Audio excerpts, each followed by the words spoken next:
Shalom Aleichem Internet. Today is the 1st of February, the 21st of Shvat. My name is Sandor Gazinski, and here is this week's TorahByte.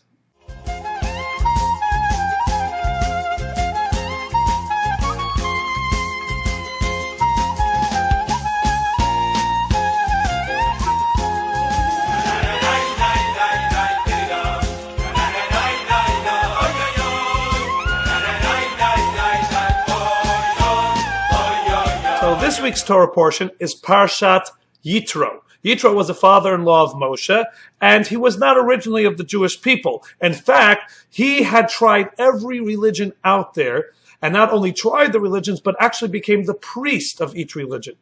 But after having toured all the rest of the religions, he came to find his home in Judaism, and he committed himself wholeheartedly to it.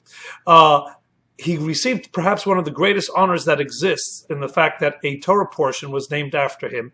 And not just any Torah portion, but within this week's Torah portion are the 10 Commandments, the very foundation of the Jewish faith.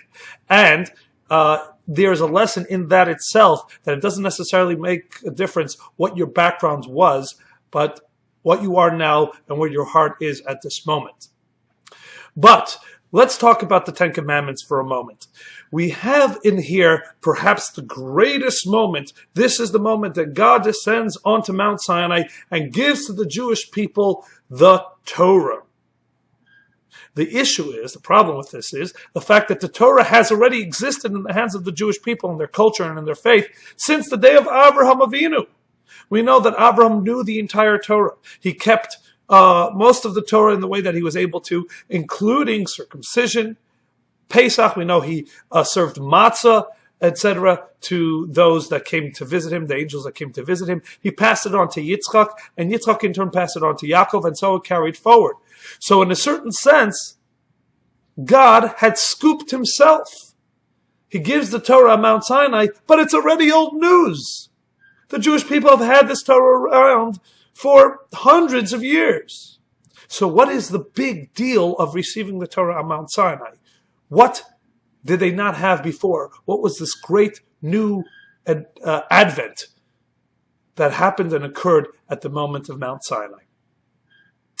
And the answer is not so much as to the material given and the laws given, but as to their effect on the world. Avraham Avinu could have crafted and laid and wrapped a pair of tefillin. And then he would have immediately been able to take those tefillin and throw them in the garbage. There would be no holiness in the tefillin. The reason for that is very simple. Tefillin are made out of cowhide. They're physical in nature. And holiness is spiritual in nature. And the spiritual world and the physical world did not mix, did not come together at all. There was no connection, no bond between them. That is in a certain sense why Abraham was seeking out a mitzvah, a physical object that had some sanctity, that he can use to have his son Isaac and his servant Eliezer hold when they were making an oath, similar to the way we put our hand on a Bible nowadays. He couldn't find one. There was nothing of intrinsic holiness that could be grasped in this physical world, except for one, except for the Brit Milah, which was a physical mark on a physical organ that had within that physical mark an innate sanctity and holiness. And that is why he said, place your hand under my loins. But coming back to the rest of the mitzvot and the rest of the Torah, there was no ability to affect or to change the physical world. The only thing that would occur when Abraham would fulfill a mitzvah and a commandment of God was that he himself was elevated for having fulfilled God's commandment. But the physical world continued to be just what it was. All he was able to do was inspire his soul and the souls of those around him. But the physical world did not change one iota. All that changed at the moment of Mount Sinai. God descended onto a mountain top. Heaven and earth kissed and began a relationship that carries forward from now to all eternity. And in fact, this was the very important reason why the Jewish people needed to accept the Torah. Because this is in fact the purpose of the entire world. That the world is hanging in this kind of limbo neutral state. It needs to be driven towards its purpose. It needs to have sanctity and holiness and godly and divine purpose imbued within it. And that happens through mitzvot, through everybody going out and doing good deeds. That process began with the moment of Mount Sinai, when God descended on the mountain and imbued within the followers of the Torah the power to take physical elements of this world and to make them holy. So that when I take now a piece of leather from a cow, that when the cow walked in to a synagogue, nobody would stand up for it. If the cow rolled around in the mud, nobody would have a problem with it. But I can take that same cow hide and I can flatten it, and I can write letters on it, and I can roll it up with pieces of wood, all physical in nature, and yet we call that a Torah, and it goes into the ark, and when it comes out, everybody rises, and it is the holiest object that we have, and if it would fall onto the floor, we would fast for 40 days and nights. Where did the power come from? To take that physical parchment from a cowhide, and the sticks of wood, and this velvet covering we put on it, and turn that into a sacred, holy object. How did physical material and spiritual material meld and become one?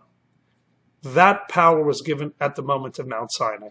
And from that point forward, we have the responsibility to utilize that power, the responsibility to act upon the moment of Mount Sinai, and to take and interact with as much as we can of the physical world and to imbue it with its godly purpose. We can pick up an apple and it can just remain an apple, or if we make a blessing over it, thanking God for giving us this fruit, and then use the strength we get from it towards a godly purpose, then that apple has become a holy apple. And I'm not referring to Steve Jobs' apple. We can turn those into holy things as well. But this is the unique ability that was given to us at the moment of Mount Sinai. So let us understand the great ability and merit that we have, that we can touch everything in this world and turn it to gold, to spiritual gold. But with that obviously comes the great responsibility, because everything out there in the world is waiting for you to interact with it. And then you have the ability in your hands is the power to either drive it to divine purpose and fulfill its very reason for being created, or you can put it into a dead end,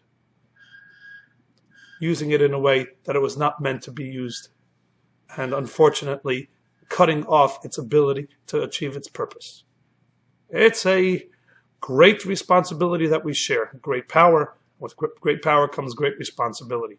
So let's all think about that.